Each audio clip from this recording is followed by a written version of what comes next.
Aware until till we saturate, until there's change, until there's nobody left at the kingdom halls. We're going to keep doing this. If I quit today, 10 more will pop up in my place. Yeah. You remember the saying, we baby kids. We don't die, we multiply. I'm on one today, y'all. Cut me some slack. We're not going away. Where is this money? Where is it at? Because you told me I can't have any. Where is it? I'm riding around in this jalopy. When I grew up, when I was going to the meetings, everybody had a bucket, including us. Yes, we had the station wagon with the wood paneling on the side. You heard me? That was us too. And then we got a Buick Park Avenue, 4-door, white, looked like a Cutlass.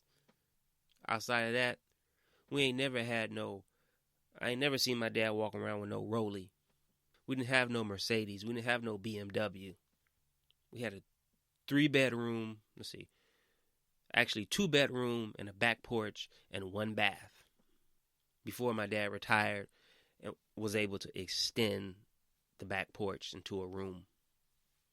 My whole life we had a 2-bedroom house and 1 bath for 8 people.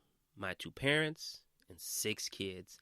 Plus my grandmothers on both sides living with us in different periods. Yeah, we didn't have that. Because if my dad had a Rolex, and my dad was tight with money. He was cheap. You hear me? He was cheap. He held on to what little bit he had. He had to pay that rent. All these kids, all these mouths to feed.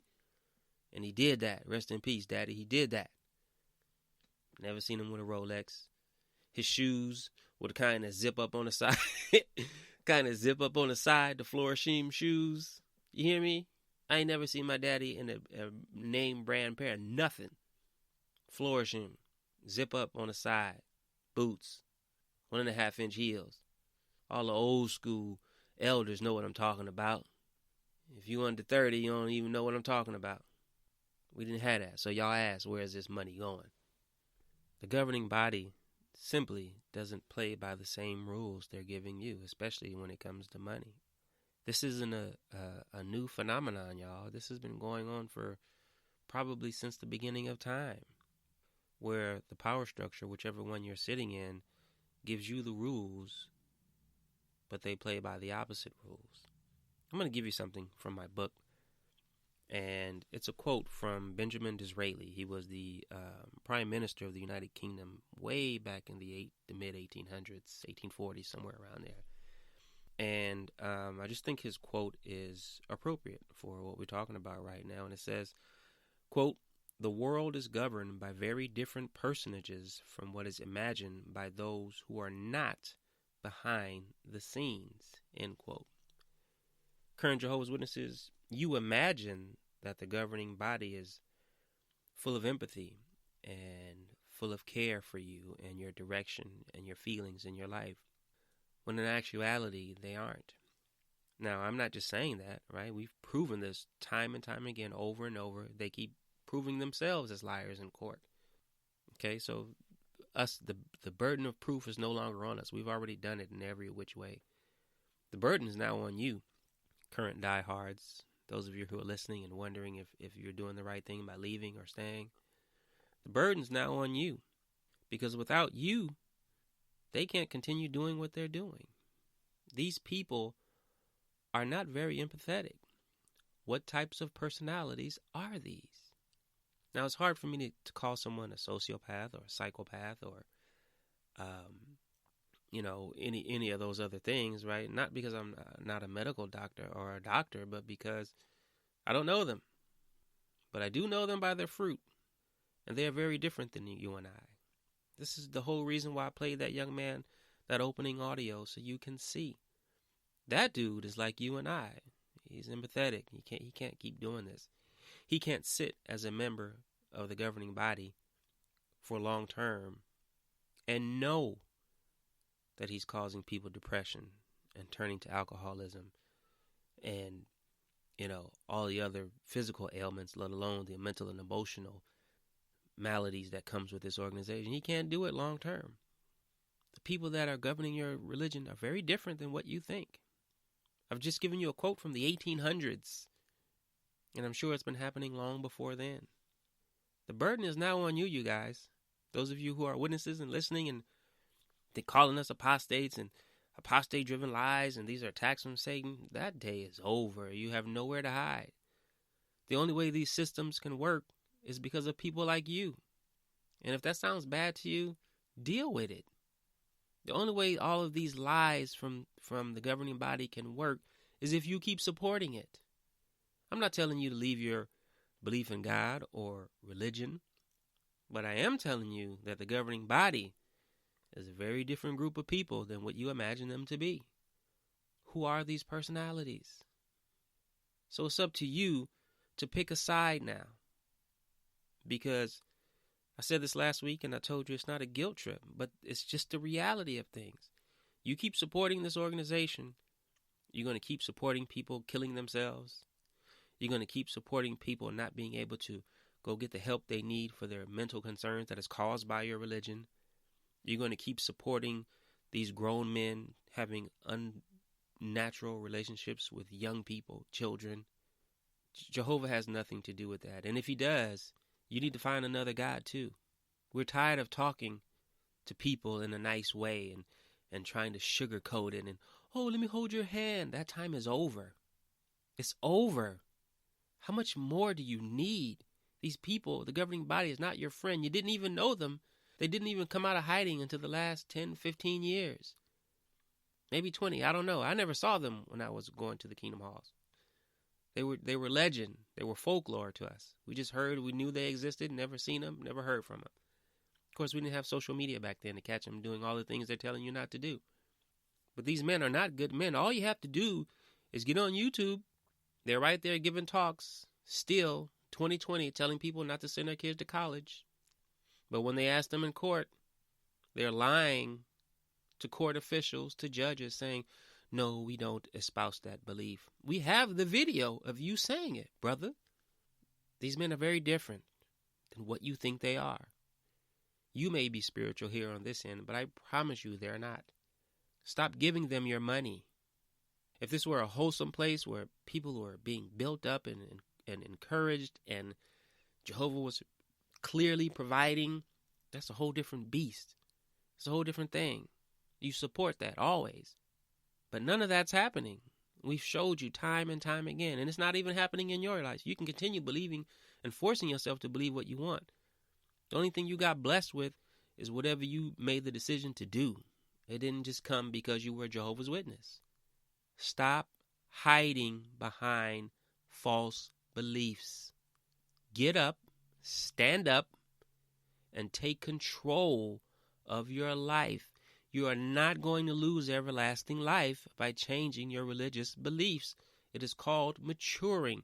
It is called processing information. The same brain that Jehovah gave you, he gave it to you to do this thing. Think, process, create, build. He didn't create your brain to have faith. That's the only way cognitive dissonance can happen, is if you continue believing something that's different than what you see. That's why that internal battle happens. If you stop doing that, there's no cognitive dissonance. Y'all don't hear me. You don't hear me. I'm going to have to come back next week and tell you the same message in different forms like I do every week for the past 35, 36 episodes. Stop hiding. It's a sign of weakness. If you keep running, the problem is going to keep showing up. You keep running from what we're saying, it's going to show up on the news one day. You're going to be watching the news after hearing us say governing bodies in court lying about the child abuse cases. And then later that day, on the news, in other news, local current Jehovah's Witness chapter in court indicted on child sex charges. You're not going to be able to get away. So stop. Stop. Pick yourself up. I know it's tough. You've been put your whole life on this. If your God is good and loving and you walk away from this, he's not going to say, you know what, let me erase her out the book of life. First and foremost, that's a stupid concept in the first place. If your God is so perfect and created all the stars and grains of sand and know them all by name, he does not need to write your name in the book of life. Why do we have to point these things out? Dig what we're saying. Let it swish around.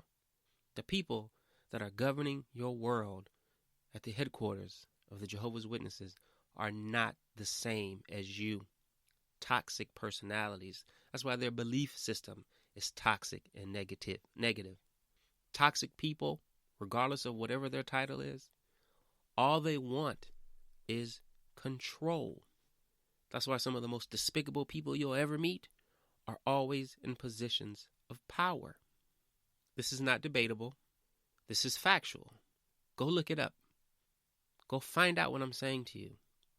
Now, that doesn't mean everybody in positions of power are out to hurt people, but many of them are.